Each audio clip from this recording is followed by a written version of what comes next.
잘 되고 있습니다. 기도하면 더 잘 됩니다. 하나님이 하십니다. 행복하세요. 네.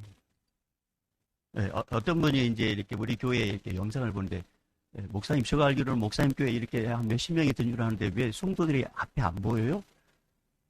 그래서, 날씨가 추워가지고 다 뒤로 갔다고. 옆으로 사이드로. 우리는 이렇게 영상만 보이기 때문에 앞에 분 우리 장로님들 두 분만 보이시는데, 앞으로 장로님 되실 분들 앞으로 다 나오세요. 여기서부터 자리를 채워가시고, 그 다음에 날씨가 이제 덥고 이제 에어컨을 틀 수밖에 없어요. 그러니까 교회 오실 때는 조그만 이렇게 겉옷 좀 가져오셔서 이렇게 추위를 타지 않도록 이렇게 잘 관리하시길 바랍니다. 자, 오늘 이제 우리 맥주 감사 주일로 지내고 있는데요. 은혜를 아는 자의 고백이라는 그런 말씀을 가지고 주 음성 듣겠습니다. 여러분, 우리가 아무리 인간들이 모여서 뭐 깨침을 치더라도 주님의 이곳에 왕으로 오지 아니하시면 우리는 그냥 아무 능력도 없어요. 그러니까 이곳에 우리의 왕 대신 예수님 모시기를 사모하십시다. 그래서 말씀을 듣다가 말씀을 듣는 중에 예수님 만나면 길이 열립니다. 예수님 만나면 닫힌 문도 열립니다. 예수님 만나면 하늘문까지 열립니다. 오늘 이 시간에 말씀을 듣는 중에 꼭 예수님 만나기를 주님 축복합니다. 어떤 성도가 이제 지방 여행 중에 여관에 이렇게 투숙하게 됐어요. 하룻밤을 지내고 아침에 일어나 보니까 그의 신발이 사라지고 말았습니다. 얼마나 화가 났겠어요. 그래서 큰 소리로 그러한 듯이 어떤 죽일 놈이 내 신발을 훔쳐갔냐? 그러면서 하나님을 향하여 이렇게 원망합니다. 하나님도 무심하시지. 나 같은 가난한 사람이 신발을 이렇게 잃어버렸는데 신발 도둑질 해갈 때까지 도대체 하나님 뭐 하셨습니까? 그러면서 하나님을 향하여 원망을 했습니다. 이 딱한 사정을 이제 이 여관 주인이 들었어요. 그리고 창고에 이제 헌 구두를 꺼내면서 오늘 주일인데 나와 함께 교회 가실랍니까? 그러니까 이제 신발 얻어 신었잖아요. 그러니까 마지 못했어요. 그래요, 갑시다. 그래가지고 교회를 갔습니다. 여러분, 우리 이제 앉은 자리가 다 있잖아요. 근데 그분이 이제 아무도 모르잖아요. 처음 간 교회니까 딱 옆에 앉았는데, 근데 이 사람의 시선이 옆에 있는 사람에게 딱 향했습니다. 근데 옆에 있는 사람이 어떤 사람이냐면 두 다리가 없는 사람이 앉아가지고 눈물을 흘리고 찬송하고 감사 기도하는 것을 보게 된 거예요. 그 순간 예수님께서 이 사람에게 은혜를 줍니다. 이 장면을 본 그 사람이 혼잣말로 뭐라고 이야기했냐면, 저 사람은 신발을 잃어버린 정도가 아니라 아예 두 다리를 잃었구나. 저 사람에 비하면 나는 얼마나 복된가. 신발이야 또 사서 신으면 되는 것을. 그러면서 조금 전에 자신의 행동에 대해서 너무 부끄러움을 갖게 됐어요. 그리고 이 사람이 그 위에 이제 삶의 변화가 일어납니다. 그는 삶의 상황에 따라 감사하는 자가 아니라 살아있음 그 자체에 감사하는 자로 바뀌게 됐습니다. 여러분, 서양 격언에 제일 가르치기 어려운 수학 문제가 있다고 해요. 제일 가르치기 어려운 수학 문제가 있는데 그 수학 문제가 뭐냐? 우리가 받은 축복을 세어보는 거예요. 우리는 망각의 동물이에요. 주님이 주시는 은혜는 금방 잊어버리고 안 한 것, 소원한 것은 기억이 남아요. 사람들을 통해서 내가 많은 것을 혜택받은 것은 잊어먹고 조금 소원한 것은 아주 기억력에 그런 것을 뚜렷해. 여러분, 우리가 하나님으로부터 받은 축복이 얼마입니까? 한국교회는 전통적으로 7월 첫 주를 맥주 감사주일로 지킵니다.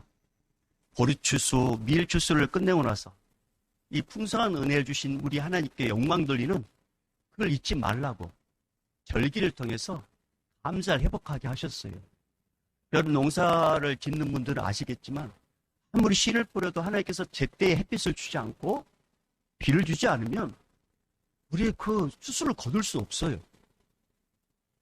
요즘에는 벌레들이 얼마나 독성에 강한지 이게 쉽게 죽지 않아요. 벌레가 한번 그 농작물에 찾아오면 한순간에 그냥 농사 망하고 맙니다. 그런데 이 농사를 짓게 해주고 수확을 거두게 하시면은 하나님이라는 사실을 고백한 자들이 드리는 게 이제 맥주 감사주일인데, 여러분, 우리는 지금 농사를 짓지 않잖아요.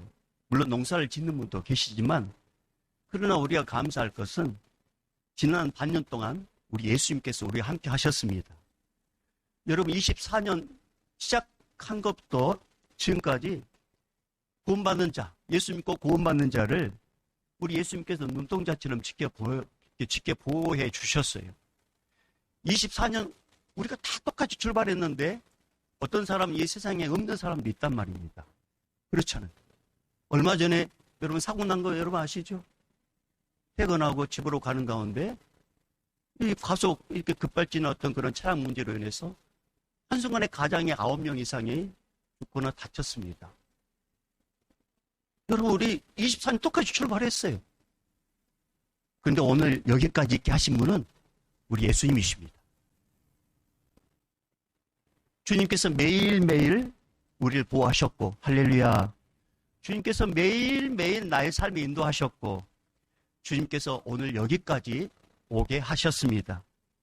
그 은혜를 베푸신 우리 예수님을 오늘 말씀을 듣는 중에, 말씀을 듣다가 말씀이신 그 예수님을 우리 깊이 만나는 시간 되기를 주님으로 축복합니다. 오늘 말씀은 블레셋과의 전쟁에서 승리로 장식한 이스라엘 사울왕과 또 이스라엘 군인들이 이제 집으로 돌아올 때, 성으로 돌아올 때 환영하는 백성들의 노래의 부분입니다. 사실 사울왕이 이끈 이스라엘 군인들은 블레셋과의 전쟁에서 이길 수가 없습니다. 왜냐하면 블레셋은 작정을 하고 침략을 하러 온 군인들이란 말이에요. 그러니까 철저하게 준비를 해요. 더구나 이때 당시에 이 블레셋이 갖고 있는 무기는 철제 무기예요. 철기 무기란 말입니다.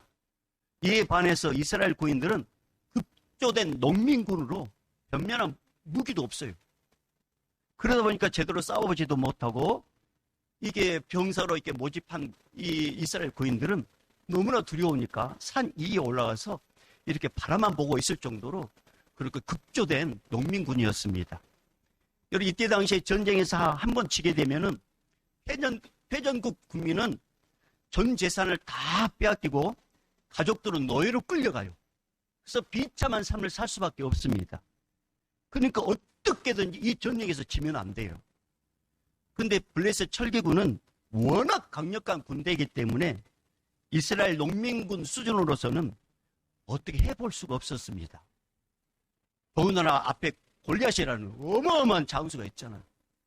그러니까 시간이 가면 갈수록 온 이스라엘의 이 군인들이 처음에 용맹함으로 출발했던 이 군인들이 마치 촛불이 점점 사그라지듯이 그들의 용기가 점점 사그라지게 됩니다.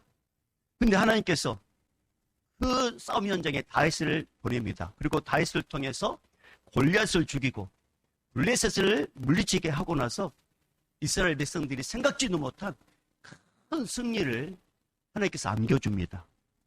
그 승리를 맛보게 합니다. 얼마 전까지만 해도 폐색이 짙은 이 전쟁에서 죽는 일만 남았다고 생각했는데 갑자기 전세가 역전돼가지고 살아났으니 얼마나 기쁘겠어요. 이거 말로 다 표현하지 못해요. 여러분이 그때 당시에 없어서 그렇지 그때 당시에 그분들은요 얼마나 기뻤단 말입니다. 예를 들어서 뭐 가까이 있는 일본과 축구를 했는데 지금 3대1로 지고 있어요. 근데 5분 남겨놓고 4대3으로 이겼습니다. 그랬을 때 온 국민들이 우와 하면서 응원했던 사람이 옆에 있는 사람이 누군지 막 끌어안고 기뻐하는 것처럼 회색이 짙은 이 이스라엘 군인들이요 갑자기 전세가 역전되고 승리하니까 너무나도 기뻤어요. 너무나도. 그러면서 전쟁이 끝나고 이렇게 성으로 돌아오는 이 이스라엘 군인들 향하여 온 성도들이 온 백성들이 나와가지고 환영을 할 수밖에 없는 게 뭐냐면 전쟁에 끌려가면 남편도 끌려가고 자식도 끌려가고 동생도 끌려가고 가족 가운데 누군가가 해당된 사람이 끌려간단 말입니다. 그러면 가면 죽을 수 있어요.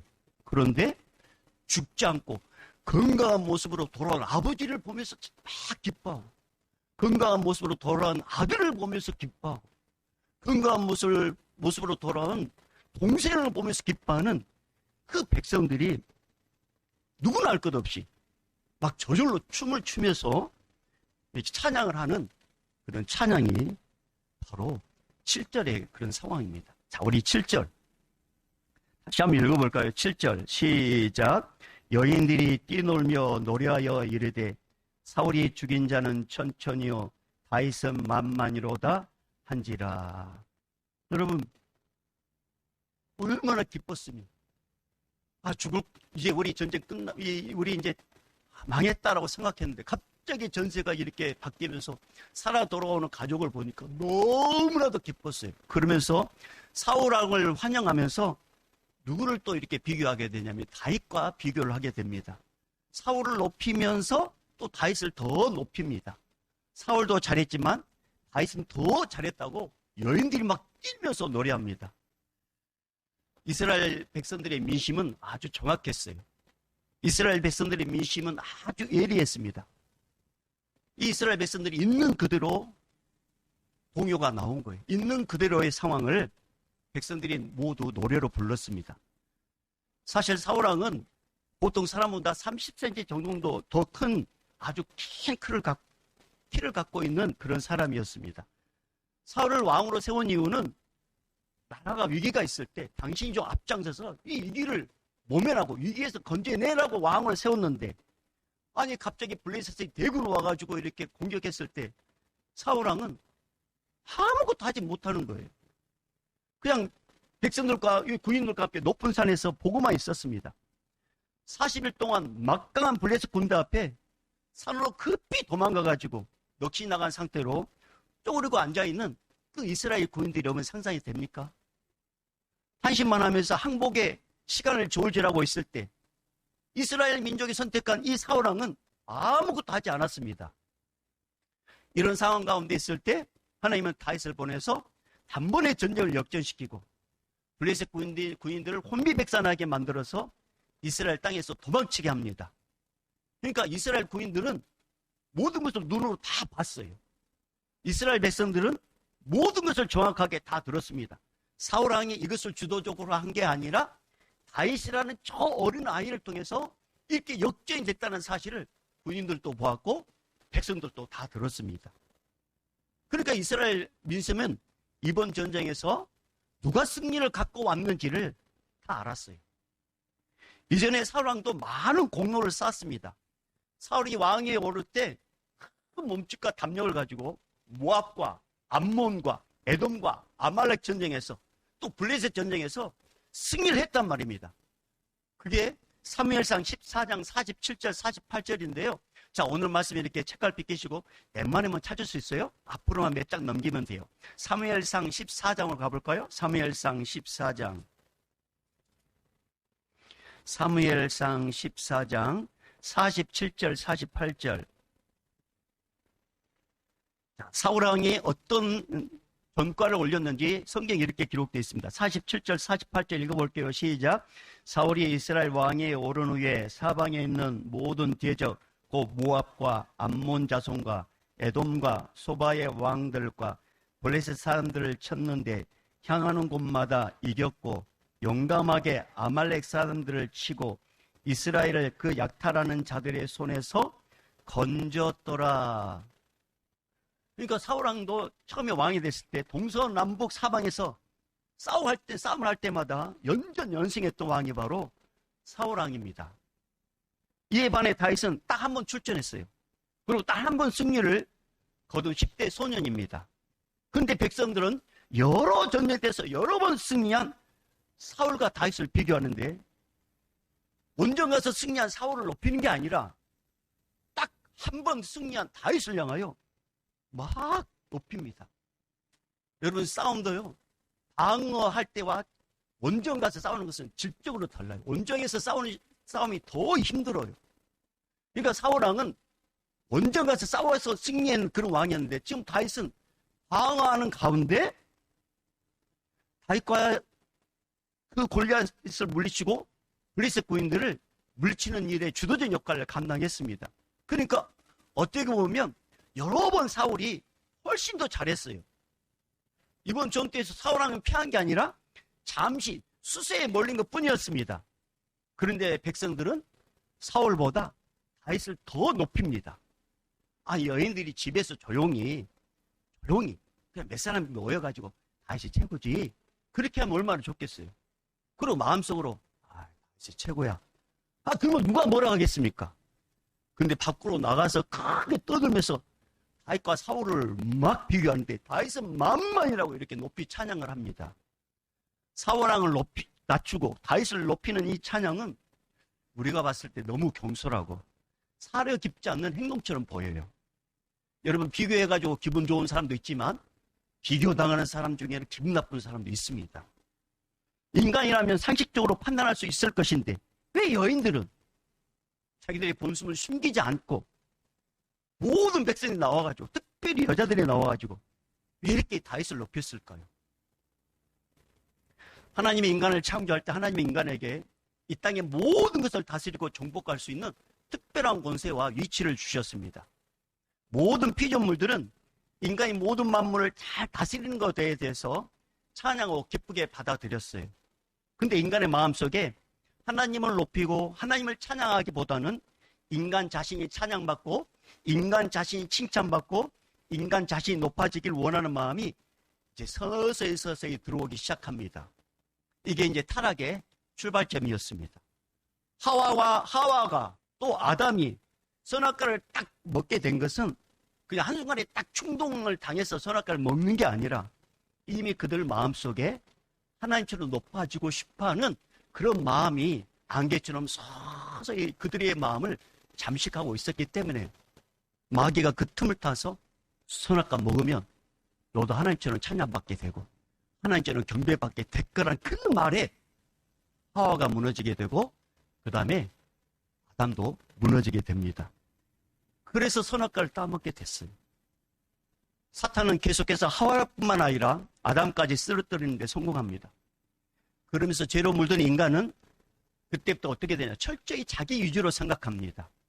죄로 타락한 인간은 모든 영광과 감사와 찬양을 하나님께 돌리지 않고 인간 자신에게 돌립니다. 자신이 건강하게 사는 이유는 하나님께서 보호하셨다고 이렇게 고백하기보다는 자신이 철저히 건강을 관리하고 내가 운동을 잘해서 내가 이렇게 건강한 거라고 자기 자신의 수고에 찬양을 돌립니다. 직장에서 사업장에서 한 달간 열심히 일해가지고 월급을 받았을 때 자신이 열심히 일한 대가라고 하나님께 영광도 돌리지 않습니다.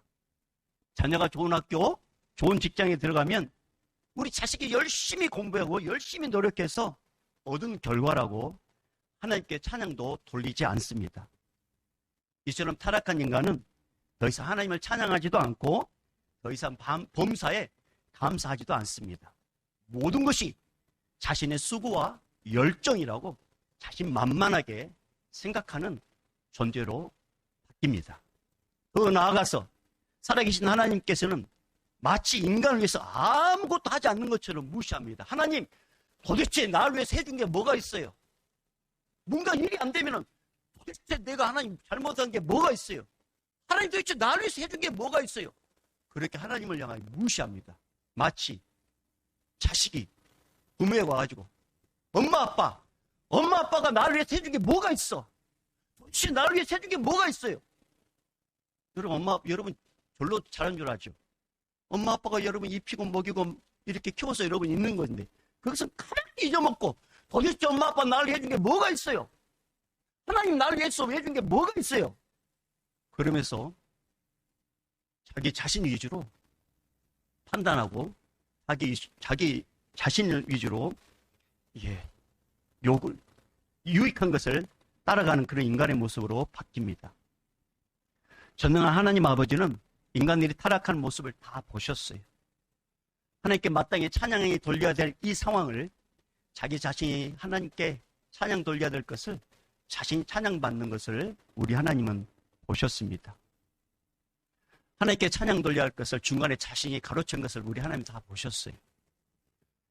이런 인간을 우리 하나님은 내버려 둬도 우리는 말 못해요. 저 같으면은 그냥 내버려 둘 것 같아요. 그냥 내버려 두면은 알아서 죄를 짓고 지옥에 갑니다. 근데 우리 하나님은 사랑의 하나님이십니다. 할렐루야. 인간을 얼마나 불쌍히 여겼든지 이 죄 문제를 해결해 주고 싶었어요. 인간이 사탄이 좋아하는 그런 삶을 살고 사탄에게 종로를 타고 사탄이 와가지고 인생에 도둑질하는 것도 모르는 저 백성들, 저 피조물들을 우리 하나님은 그냥 내버려 두지 않았습니다. 그냥 내버려 두면 지옥불에 떨어지니까. 그래서 하나님께서 하신 일이 있습니다. 그 이름 뭐냐? 제2격 성자 하나님을 이 땅에 보내시는데 그분이 누구시냐? 예수 그리스도십니다. 인간의 모습으로 이 땅에 보내신 예수님에게 우리가 짊어져야 될 모든 죄, 우리가 담당해야 될 이 모든 죄값을 예수님께 다 뒤집어 씌우고 죽게 합니다. 인간에게 임해야 될 모든 저주와 모든 죄를 예수님께 다 뒤집어 씌워서 대신 저주받아 죽게 합니다. 하나님 아버지께서 인간을 불쌍히 여기지 않았다면, 사랑하지 않았다면 예수님도 보내지 않았을 것이고 예수님을 하여금 대신 죽게 하지 않았을 겁니다. 하지만 하나님 아버지는 저와 여러분 한 사람 한 사람을 사랑하십니다. 그래서 예수님을 이 땅에 보내셨습니다. 하나님이 세상을 이처럼 사랑하사 독생자를 주셨으니 이는 그를 믿는 자마다 멸망하지 않고 지옥에 가지 않고 영생을 얻게 하려 하심이라. 우리 예수님은 우리 하나님의 보내심으로 이 땅에 오셨습니다. 여러분, 그래서 우리 예수님을 통해서 우리는 구원받는 자녀들이 되었습니다. 하나님 아버지는 사울과 이스라엘 군인들이 블레셋 군대에게 엄청난 스트레스와 압박을 받고 있다는 것을 아셨어요. 사울은 이전에 자기가 경험한 이 블레셋 군대가 아닌 것을 딱 본인이 깨달았습니다. 지금 모압과 암몬과 그 다음에 아말렉과 블레셋과의 전쟁 가운데 승리했는데 이번에 이 전쟁은 예사롭지 않다는 걸 알았어요. 그것을 우리는 어떻게 알 수 있느냐? 사무엘상 17장 1절 보면 알 수 있습니다. 사무엘상 17장 1절.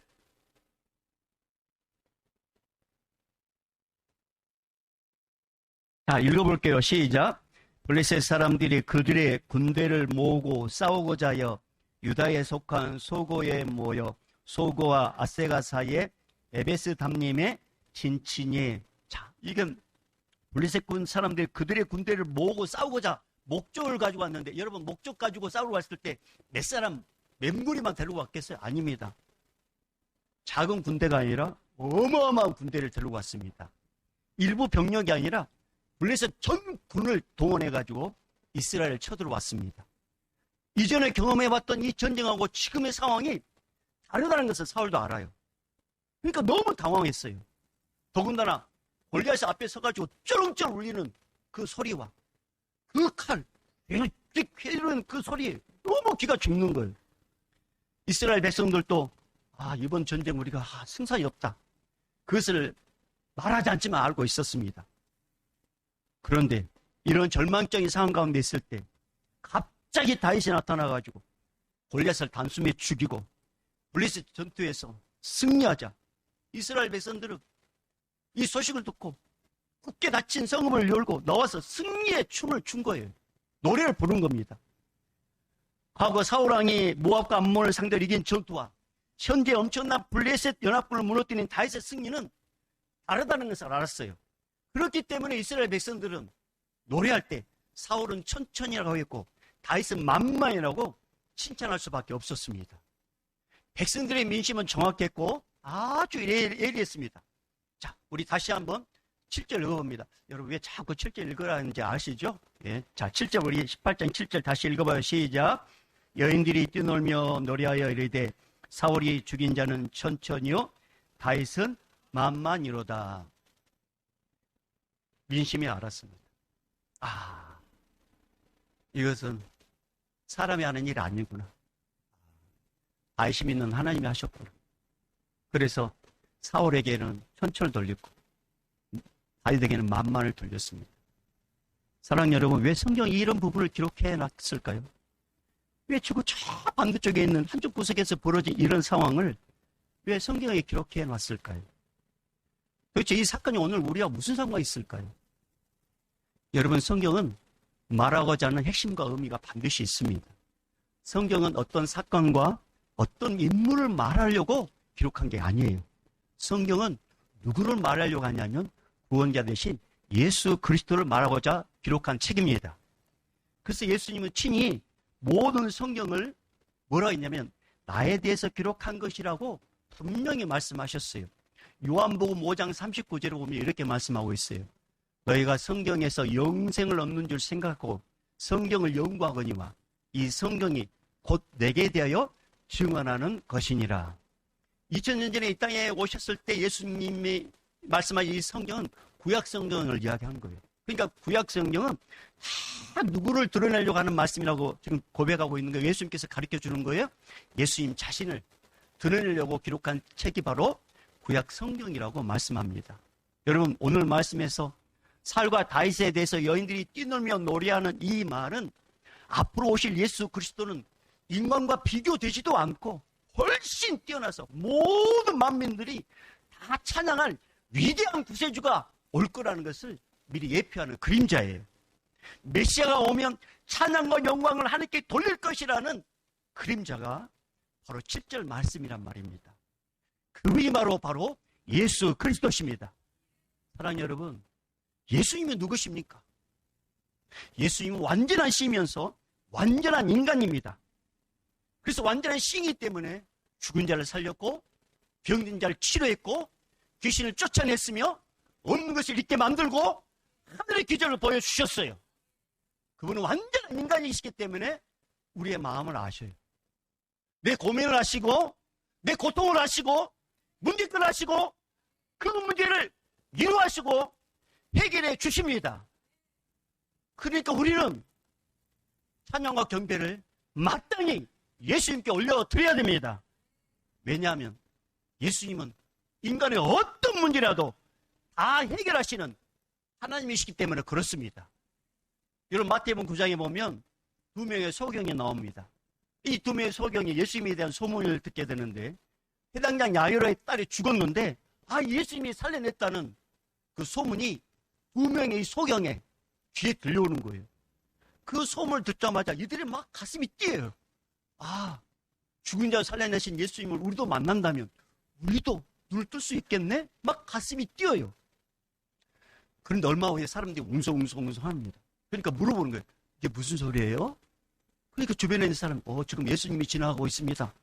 그러니까 이 두 사람이 예수님이 지나간다는 말을 듣자마자 머뭇거리지 않고 그 말을 듣자마자 웅성하는 그쪽을 향하여 크게 이렇게 외칩니다. 다윗의 자손이여 우리를 불쌍히 여기소서.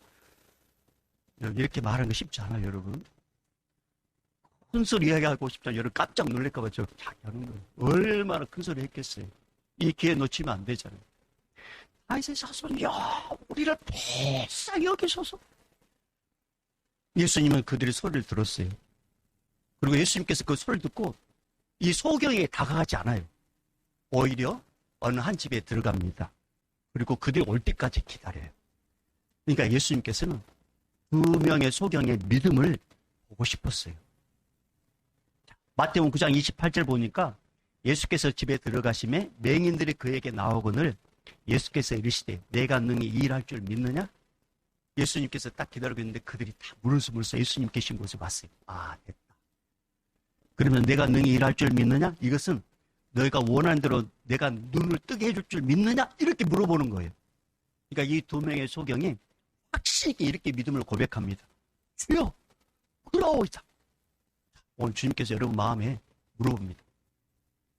여러분 소원 있습니까? 내가 일할 줄 믿느냐? 그렇게 하지 마. 주여, 그러오이다. 이렇게 고백해요. 주여, 그러하오이다. 따라해봐요. 주여, 그러하오이다. 제가 다시 예수님을 대신해서 물어볼게요. 내가 일할 줄 믿느냐? 그렇습니다. 주님께서 그들의 믿음의 고백을 듣고 그들의 눈을 만지면서 너희 믿음대로 되라. 그 순간 그들의 눈이 밝아졌습니다. 주님이 여러분 마음의 소원을 이루어줄 줄 믿습니까? 믿음대로 될지어다. 예수님이 이 놀라운 기적을 경험한 이 두 사람에게 아무것도 말하지 마. 그렇게 부탁했는데 이 온전히 두 사람이 가만히 있을 수 있겠어요? 돌아다니면서 예수님을 자랑하고 예수님을 높이고 할렐루야, 예수님께서 이렇게 고쳐줬다고 온 땅에 퍼뜨립니다. 이게 바로 은혜 받은 자의 고백입니다. 은혜를 경험한 자는 예수님을 자랑하는 것에 대해서 머뭇거리지 않아요. 내가 왜 예수님의 은혜를 맛보았음에도 불구하고 그 예수의 은혜가 계속 지속되지 않느냐? 고백을 하지 않으니까 그런 거예요. 우리 교회 집사님 한 분이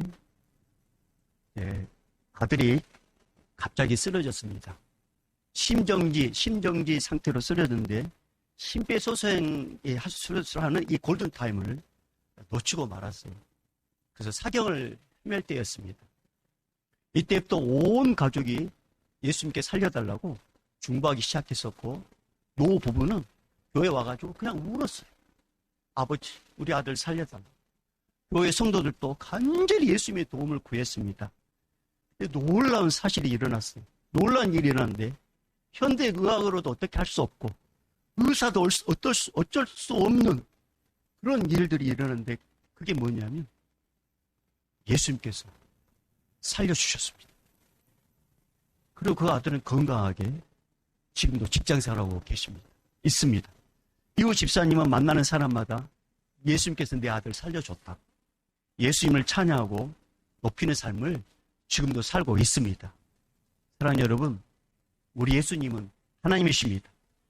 어떤 인간도 비교할 수 없는 신적 능력과 지혜를 갖고 이 땅에 오셨습니다. 그래서 잠언 4장 8절 말씀에 이렇게 있어요. 그를 높이라. 그리하면 그가 너를 높이 들리라.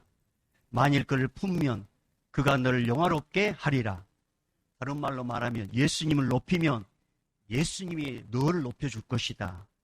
예수를 믿으면 예수님이 너를 영원한 나라에 영원토록 사는 영생의 복을 줄 것이다. 여러분이 예수님을 위해서 일을 하면 예수님이 여러분 일을 하십니다. 그게 예수를 높이는 거예요. 사랑하는 여러분, 예수님은 모든 피조물에게 찬양과 경배를 받기에 합당하십니다. 누가복음 19장 35절 이하 보면 예수님께서 십자가 지시기 전에 이제 예루살렘으로 입성할 때 일입니다. 예수님께서 나귀 새끼를 타고 입성하실 때 백성들이 자발적으로 자신들의 옷을 벗어서 예수님이 타는 나귀 위에 그 위에 앉아서 가게 하시고, 그 다음에 나머지 옷들은 길에 이렇게 깔아서 예수님이 타는 나귀가 그 위를 지나가도록 하고, 어떤 사람들은 종려나무 가지를 흔들어서 막 찬양하는데 호산나 호산나 찬송하리로다 주의 이름 오시는 왕이여 하늘의 평화여 가장 높은 영광이다 막 하면서 찬양하기 시작합니다. 이때 바리새인들이 예수님께 와가지고 뭐라고 이야기했냐면, 아니 하나님께만 영광 돌리지, 아니 왜 사람들이 당신에게 이렇게 찬양하는 게 그냥 내버려 두시냐고, 예 그만 두시라고 강하게 예수님께 책망하듯이 요구합니다. 바리새인들은 메시아를 기다리고 있었는데 지금 메시아가 와 있음에도 불구하고 이 바리새인들은 예수님을 한낱 인간으로 취급했어요. 그리고 찬양하고 찬양받는 것을 막 이렇게 기뻐하는 예수님의 모습을 보면서 당장 그렇게 하지 못하도록 요구를 합니다. 찬양하는 것도 멈추게 만들고 찬양받는 것도 멈추라고 질책을 합니다. 이때 예수님은 바리새인들을 향해 이렇게 말씀하십니다. 누가복음 15장 40절에 대답하여 이르시되 내가 너에게 말하노니 만일 이 사람들이 침묵하면 돌들이 소리 지르리라 하시니라. 무슨 말씀입니까? 예수님께 합당한 경배와 찬양을 인간들이 돌리지 않으면 땅에 있는 이 천한 돌들을 통해서도 우리 예수님은 영광 받을 수 있다는 말입니다. 다른 말로 말하면 내가 받은 은혜를 찬양하지 않으면 우리 예수님은 다른 사람에게 은혜를 베풀어서 그 영을 통해 찬양 받으신다는 말씀입니다.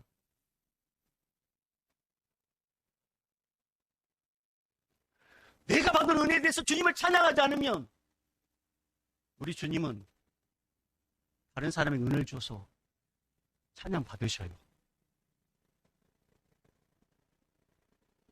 사랑하는 여러분, 우리 살아있음에 감사하십시다. 건강하심에 감사하십시다. 움직이심에 감사하십시다. 모든 게 감사해요. 모든 게. 주님이 우리 연수가 언제 될지 모르지만 주님의 부르심에 우리는 다 가야 돼요. 아파서도 그 연수가 돼서 간 거예요. 교통사고 당해도 그 연소가 돼서 부른 거예요. 중요한 사실은 예수를 믿지 않으면 지옥에 떨어진단 말이에요. 그러나 예수 믿으면 아파서도 끝나도 염려할 필요 없어요. 천국에서 영원토록 사는 축복을 받습니다. 사랑하는 여러분, 예수님은 누구시기에 모든 자들에게 찬양과 경배를 받아야 됩니까? 여러분, 도대체 예수님은 어떤 분이십니까? 예수님은 우리의 구원자십니다. 예수님은 나의 모든 죄를 십자가에 다 지불해 주심으로 우리의 죄값을 다 해결해 주셨습니다. 그리고 3일 만에 부활하셨습니다. 이 사실을 믿는 자는 누구든지 구원받습니다. 여러분 한번 생각해 보십시오. 어떤 자가 예수님처럼 대신 죽겠어요? 자식 아파도 부모 대신 못 죽는단 말이에요. 어떤 자가 예수님처럼 대신 죽임을 당하고 죄와 죽음에서 우리를 구원해 주시겠어요? 어떤 자가 예수님처럼 자신의 죽음을 통해서 영원한 생명과 영원한 천국을 우리 허락해 주시겠어요? 어떤 자가 예수님처럼 죄가 없는데 죄인 취급받을 때 신묵하고 잠잠하고 모든 죄를 지고 양처럼 잠잠하게 십자가 올라갈 수 있을까요? 여러분, 우리는 조금만 자존심이 상해도 내가 언제 그랬냐고 이렇게 주먹질하는 우리인데 어떤 자가 우리 대신 신묵을 하면서 십자가에 올라가 죽겠냔 말입니다. 오직 예수 그리스도밖에 없습니다. 그래서 사도행전 4장 12절에 다른 이로서는 구원을 받을 수 없나니 천하 사람 중에 구원을 받을 만한 다른 이름을 우리에게 주신 일이 없음이라 하였더라. 무슨 말씀입니까? 예수님만 우리의 구원자십니다. 예수님만 찬양과 경배를 받게 합당하십니다. 예수님만 우리는 높여야 됩니다. 사랑하는 성도 여러분, 성도는 누구를 자랑하며 살아야 할까요? 성도는 누구를 찬양하며 인생을 살아야 될까요? 바로 예수 그리스도십니다. 구원자 예수 그리스도만 높여야 됩니다. 여러분, 성도가 신앙생활 오래 하고 예수님을 오랫동안 알아도 성도 예배에서 찬양이 끊어지고 감사가 사라지고 어느 순간 불평과 불만이 쏟아지면 그거 아세요? 예수님의 은혜도 사라진다는 걸. 예수님의 관계도 멀어진다는 걸 여러분 그거 아세요? 우리가 예수님의 사회와 나와의 이 간격을 모르는 이유는 뭐냐면 예수님께서 당장 벌을 주면 아이고 큰일 났다 하면서 돌아올 것인데 예수님은 참고 기다리는데 우리는 그걸 착각한단 말입니다. 예수님이 안 계신가 보다. 아, 예수님이 모른가 보다. 아닙니다. 아셔요. 그런데 우리가 스스로 돌이키기를 원하시는 것 뿐이에요. 내가 느끼지 못한 것은 나와 지금 예수님의 관계가 지금 얼마 정도, 나와 예수님의 관계가 지금 어느 상태인지 내가 느끼지 못한 것은 우리 예수님께서 그냥 참아주기 때문에 그런 거예요. 근데 어느 시점에 보면 예수님께서 사랑하시니까 돌이키도록 하십니다. 어떨 때? 우리 잘 못 깨달으니까. 징계라는 걸 통해서 깨닫게 하셔요. 저는 여러분들이 말씀을 통해서 돌아오길 주의를 축복합니다. 얘들이 말 안 들면 너 이게 혼난다? 근데 기어이 말 안 들면 부모들은 어떻게 해요? 제가 말 안 했어요. 사랑하니까 때린단 말이에요. 왜? 그애 내버려두면 자기 못 들어서 하니까. 그렇습니다. 사랑하는 성도 여러분, 성도는 예수님을 찬양한 자입니다. 성도는 예수님을 위해서 뛰놀며 춤추는 자들입니다. 그래서 우리는 예수님께 감사해야 돼요. 예수님을 찬양해야 돼요. 그래서 예수님이 함께하는 성도는 그 얼굴에 미소와 기쁨이 가득합니다. 그 입술에 찬양과 감사가 쏟아져요. 이런 성도에게 예수님은 자신의 깊은 사랑을 더 보여주시고 이런 성도에게 예수님은 더 많은 찬양이 나오도록 범사의 복을 부어주십니다.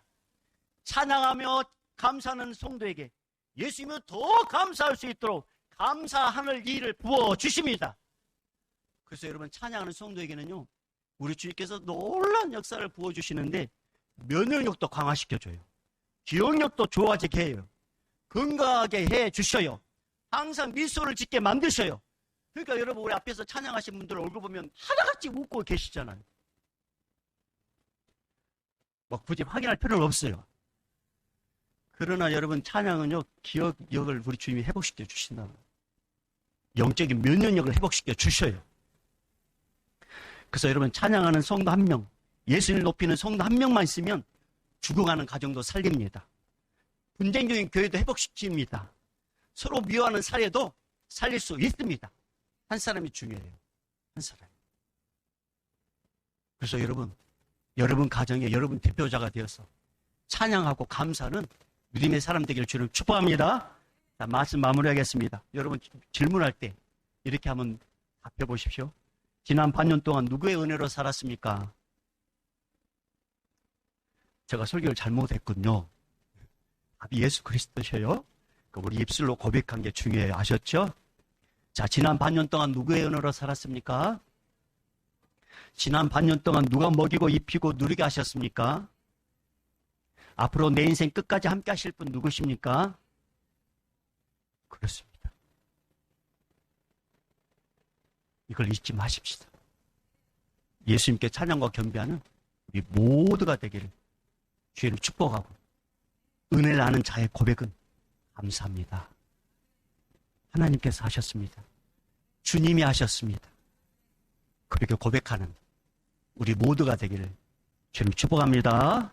예수 그리스도의 은혜와 하나님 아버지의 극진하신 사랑하심과 성령님의 감화 감동 교통 충만하심이 이제부터 영원히 있을지어다. 아멘.